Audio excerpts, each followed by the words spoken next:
Jack Quirion, I'm 14 years old and I am dyslexic. My name is Sophia Strang. I'm a 16-year-old from Vancouver, BC, and I have dyslexia.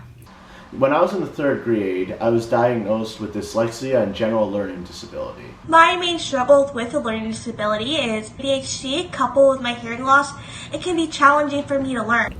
Now, growing up, I struggled hugely with paying attention in school, staying focused, doing the work, but primarily reading. And that's because I have dyslexia. It's something I've always struggled with. I still struggle with it today.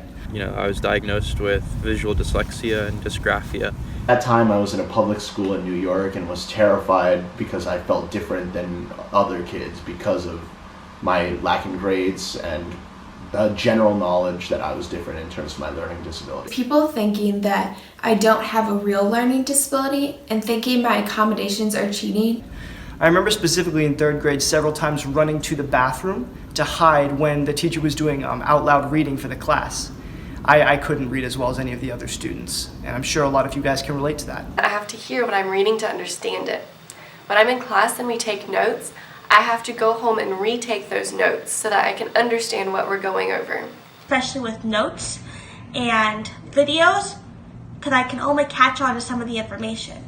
I couldn't read a menu, I couldn't read stop signs. But what I learned is how to be a good self-advocate. Once I'm doing something, I'll keep doing it. Like, I won't stop and I won't back down. Rut, and I feel like when you're constantly trying to make yourself better or constantly trying to be the best of yourself, it allows you to really stay motivated and really strive to reach your goals. Advice for someone who just found out they have a learning disability is not to let other people lower the expectations that you have for yourself.